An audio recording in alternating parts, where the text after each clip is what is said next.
There's a video that millions of people around the world have watched. A girl silently holding up flashcard after flashcard, telling the story of her life. But what most people don't know is that this video wasn't the beginning of the story. It was almost the end. This is the story of Amanda Todd, and it's not like other cases, because the man who hunted her held no knife or gun. He only sat behind the screen thousands of miles away, and yet he stalked her for 3 straight years, from one city to the next. This story begins in Canada, in a town called Port Coquitlam in British Columbia, where a young girl was born with an ordinary life like any other child. If you watch this video till the end, you'll understand the darker side of human nature on the internet, and you'll learn the warning signs that no parent and no child should ever ignore. Before we begin, there's something I need to say. This story touches on very heavy themes, including bullying and suicide. Out of respect for Amanda and out of respect for you watching, I'm going to tell it with care. There are certain details I won't go into, because what matters isn't those details. What matters is how we make sure something like this never happens again to anyone.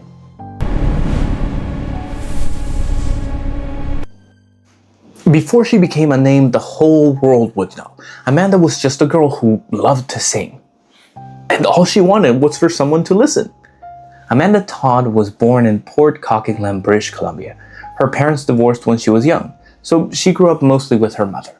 An ordinary childhood, nothing out of the ordinary. But there was one special thing about Amanda. She was a girl who loved to perform. From a young age, she loved filming herself singing. It was something she did as naturally as breathing. And like so many teenagers at the time, she started posting videos on YouTube.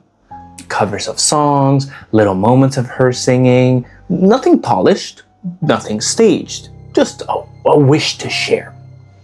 But there was a problem. Almost no one watched her videos. She posted, she sang, she hoped, but it never took off. And little by little, an idea crept into her head. On the internet, there are places where you don't have to wait to be noticed. You connect, and within seconds, you're face to face with strangers you've never met. Amanda found a live streaming platform. There, she had a small group of followers. Not many, but loyal. Every time she appeared, the compliments poured in. That she was beautiful, that she was special.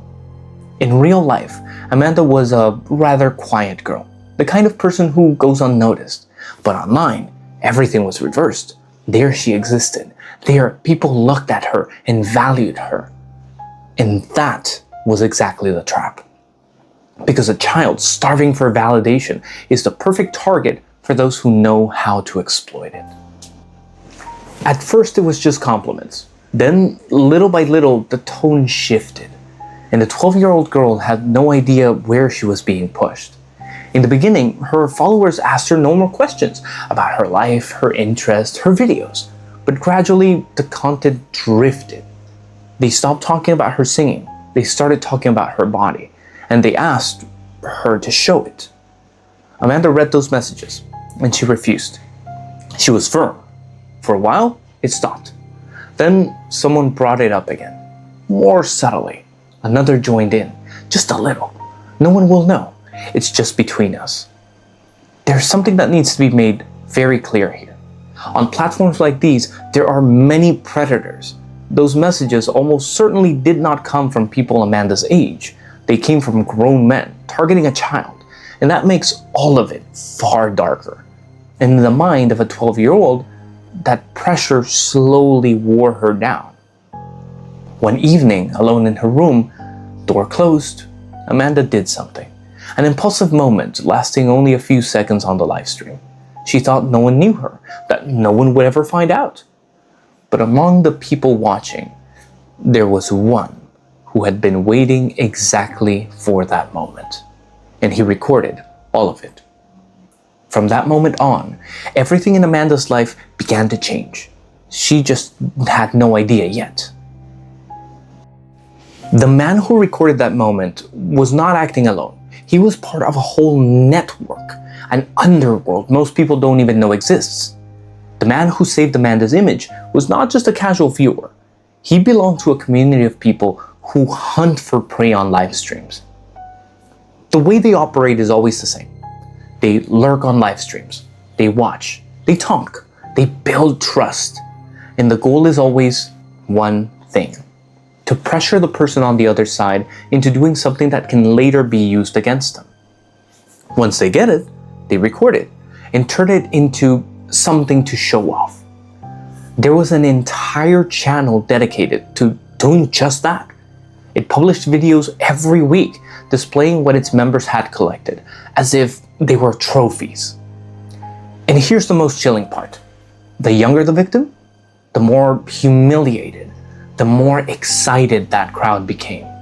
They turned a child's suffering into entertainment. But it wasn't only entertainment. That channel regularly directed viewers to paid websites. In other words, humiliating a child was, to them, also a way to make money. And while all of that was happening, Amanda still had no idea. She was still an ordinary girl living her life, unaware that her image had been dragged into a dark underworld. The man who recorded that image sent it out, and nearly a year later, it would come back to destroy her life. Nearly a year had passed. Amanda had almost forgotten that moment. And then one day, a message appeared, and the person who sent it had forgotten nothing. December of 2010, during school break, Amanda was in her room browsing the internet as usual, and then a notification sounded, a message from someone she didn't know. She opened it. There were no words, just a photo of herself captured from the live stream nearly a year earlier. Amanda panicked, her heart raced, because to her, that moment nearly belonged to the past. She had forgotten it. She had even felt relieved, thinking it had left no consequences. But the other person had not forgotten. He remembered it very well. Quickly, a question rose in her mind. What did he want? And the answer came immediately. He wanted her to do as he demanded. If she refused, he would destroy her life. His tone was full of threat. He said he knew where she lived, knew what school she went to, knew the names of her family and her friends. Then he asked a question. Did she want the whole world to see this photo? Amanda hesitated. She told herself he's probably bluffing. She was home in Canada, and he was somewhere behind the screen far away. How could he reach her? So, she refused. But Amanda had forgotten one essential thing. On the internet, distance no longer exists. Amanda believed that a man half a world away couldn't do anything to her. But just a few days later, she realized how wrong she was. Not long after she refused, Amanda's mother received a message. No long words, just that photo, along with a link to an adult website. Her father received the same. Amanda would never forget the moment her father walked into her room furious with that image in his hands. But that was only the beginning. A few hours later, at 4 a.m, someone knocked at the door. It was the police. They had been alerted because Amanda's photo was spreading, and her friends had seen it. Have you ever been a teenager? If so, maybe you understand what she must have felt in that moment. After the 3 words, her friends had seen it, Amanda could barely hear anything else. Everything blurred. What did that mean? That everyone she knew had seen it? Everyone she passed every day, on the street, on the bus, at school? That the whole town knew? We're talking about a child. Her world was very small. And at that age, she was certain that her life was over. Then came one more strange detail. Amanda's mother received a message from a woman calling herself Alice, claiming to work for an organization that protects children online. That woman said her daughter had been forced to do terrible things.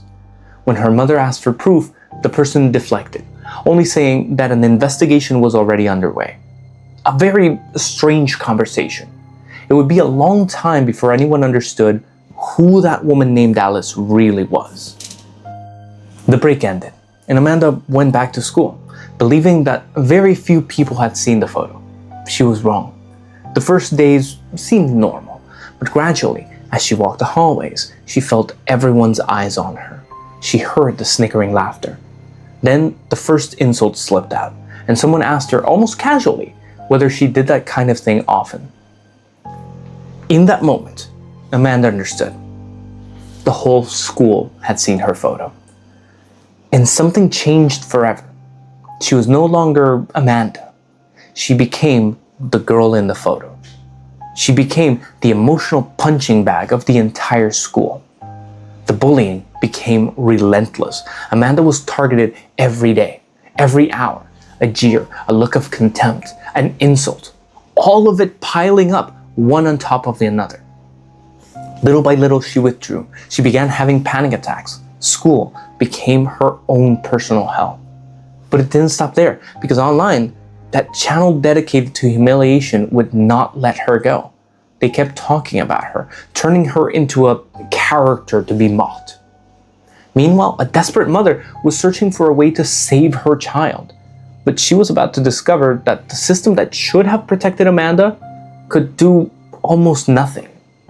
Amanda's mother did everything the way you're told to. She went to the police many times, but the answer she received was always the same. Carol, Amanda's mother, went to the police repeatedly, but every time they offered the same advice, that Amanda simply needed to leave the internet, close her accounts, disappear from social media, wait for it all to pass, and then people would forget. The mother pleaded. She suggested they track down the person behind all of this, follow his trail. But to the authorities at the time, that wasn't necessary. They believed they already had a solution. Just disconnect. Every time there was a new report, the answer stayed the same. The problem was never dealt with at its root. And here is one of the most heartbreaking truths of the whole story. While Amanda was alive and crying out for help, almost no serious investigation was ever opened. Meanwhile, Amanda had to live with the fear. It never left her. She knew that just stepping out of the house, she would meet people who had seen that image. To try to quiet her anxiety, she turned to unhealthy ways of escaping. She began sinking into alcohol and at times other substances. She ran in the only way a desperate child knew how. But the man hunting her kept following, and he would follow her to the ends of the earth, no matter where she ran. Amanda's family decided to move. A new city, a fresh start, a place where no one knew she was the girl in the photo. And for a while, it worked. October of 2011, nearly a year after the photo was spread, Amanda was slowly recovering. Her family had moved to another city. There, no one knew her. No one had seen the photo. She stopped being the girl in the photo. After nearly a year of living closed off, Amanda surprised herself by finding joy again. She laughed again. She sang again, the thing she once loved. Maybe, finally, things were going to be okay. But one evening, while browsing online, she received a message. It was him, once again. He had found her, and like last time, he intended to destroy her life all over again. How did he find her? The answer lay in her own online activity. Because Amanda was still active online, he knew what she was doing, where she was, and knew exactly when to strike.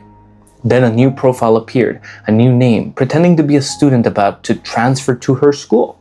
He friended everyone, tried to blend in, until one day, he changed his profile picture.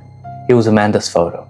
And to make sure no one missed it, he sent it to hundreds of people, classmates, teachers, acquaintances. Once again, within just a few days, the past caught up to her. Amanda understood a cruel truth. No matter where she ran, he would find her. In the middle of all that darkness, Amanda thought she had found a friend, someone who didn't judge her. But it was another trap. After yet another change of schools, Amanda received a message from a former classmate. Surprisingly, he knew about the photo, but he treated her completely differently. He didn't judge her. On the contrary, he seemed supportive. Gradually, a connection formed between the two teenagers. For a girl the whole world had turned its back on, a little kindness was something she longed for so deeply. So Amanda trusted him. But it was a trap. A week later, while she was at school, Amanda got a message telling her to come outside urgently. When she got there, she understood at once what was happening. The boy was there, but not alone. A group of people was waiting. Amanda realized she had just walked into a trap. She was insulted and assaulted in front of the crowd. Around them, some watched, some filmed. No one stepped in. The most heartbreaking part is that Amanda barely defended herself. After hearing those same insults every day, she had begun to believe them. She started to think it was all her fault, that maybe those people were right. This is one of the cruelest things prolonged bullying can do. It doesn't just wound the victim from the outside, it turns them against themselves. After that, Amanda fell into a serious crisis. She tried to harm herself. Now here I'm going to stop for a moment. There are details that don't need to be told. What matters isn't how she did it. What matters is how alone and how desperate she was, when it seemed no one would truly listen. That time, her family got her to the hospital in time, and she survived. All that time, Amanda's family believed they were dealing with many different people, many names, many profiles, but the truth was even more frightening. After that crisis, the family moved to a third city. In March of 2012, Amanda tried once again to start over, but very quickly, it all repeated. A new profile, the old photo, sent again to her new friends. Wherever she went, he found her. Because she was still present online, he always found a way to track her. And the truth is, all through that time, all those different names, all those profiles that seemed to belong to strangers, actually belonged to just one person. The one who claimed to be a classmate, the woman named Alice who messaged her mother, the new student. All of it, just one man, hidden behind dozens of masks. That was exactly what made him so hard to identify. He covered his tracks. He was always one step ahead, but she had no idea. To Amanda, it felt like the whole world was against her, when in truth, it was one predator, obsessive in his persistence. Amanda was extraordinarily resilient. She fought for a very long time, across 3 cities, across all those years, but the weight placed on her shoulders, on the shoulders of a child, was far too much, and she was slowly running out of strength. After months of enduring in silence, Amanda decided to do something. She would tell her own story. No staging, no excuses, just the truth. On September 7th, 2012, Amanda posted a video on YouTube. In the video, she didn't say a single word. She simply held up, one by one, flashcards on which she had written her whole story. Card after card, she told of the moment of her mistake, of the man who stalked her, of the bullying, of the times she fell. On one of the cards she wrote that she felt stuck, that she had no one, that she needed someone. It was a cry for help written by the trembling hands of a 15-year-old. On October 10th, 2012, just over a month after posting the video, Amanda Todd died. She was only 15. We're not going to talk about how she left. We're going to talk about how she should have never been driven to that point in the first place. And here is the heartbreaking paradox. While she was alive and holding up those flashcards to cry for help, the world barely listened. But only after she was gone did that video travel around the world. Within days, millions watched it. It sparked a national conversation in Canada. It took until it was too late for people to finally listen to that girl. While Amanda was alive and crying for help, no one hunted for the man stalking her. After she was gone, suddenly 20 investigators were assigned. After Amanda's death, everything changed. The Royal Canadian Mounted Police and the province's investigative service mobilized around 20 investigators for the case. That very contrast is a chilling indictment. When a child cried for help, there were no resources. When that child was gone and the pressure from the public rose, the resources suddenly appeared. Investigators worked with Facebook and they uncovered the truth. Many different accounts were in fact linked to one single person. the one claiming to be a classmate, the woman named Alice, the new student, all of them won. That person used a dozen aliases, making him extremely hard to track. But this time, the investigators had more powerful tools. They traced an IP address, and when they cross-referenced it with international databases, they realized that address had already been flagged in another case, one in Norway, then one in Netherlands. This was not a man who targeted only one victim. This was a serial predator, operating across many countries. But finally, a suspect was arrested. His identity was made public. His name was Aiden Coben, a Dutch man of Turkish descent. At the time of his arrest, he was 35 years old, not a teenager, a grown man targeting children. On his computer, investigators found evidence of extortion, illegal images, and a list of thousands of potential victims across many countries. Some victims had been stalked by him for years. The predator was finally brought to light. But Amanda's story doesn't end with his sentence. It ends with what she left behind. Aiden Coben was extradited to Canada to stand trial. On August 5th, 2022, the jury found him guilty of all charges: extortion, child luring, criminal harassment, and possession of images of child abuse. On October 14th, 2022, he was sentenced to 13 years in prison.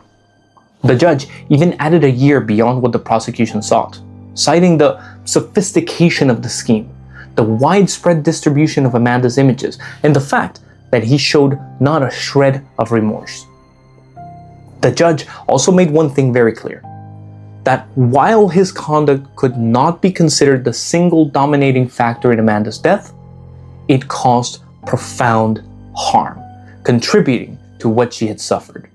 That is a legal truth that deserves to be stated accurately, out of respect for the full complexity of this tragedy.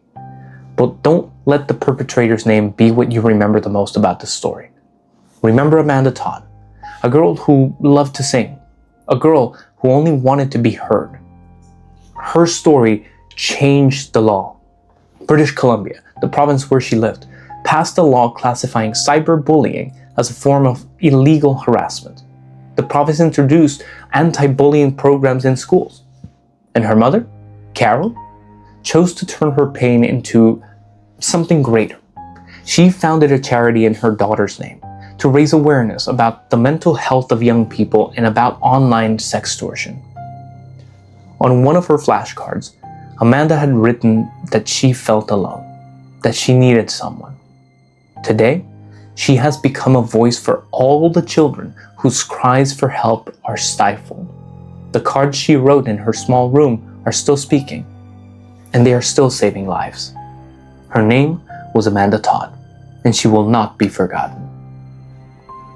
If you or someone you know is going through a crisis or having thoughts of self-harm, please reach out to someone you trust or to a mental health support line in your country. You're not alone, and there is always someone ready to listen. So what do you think about the story? About a system that failed to listen while there was still time? Leave your thoughts in the comments. If you think Amanda's story deserves to be remembered, leave a like and subscribe so you don't miss the next story.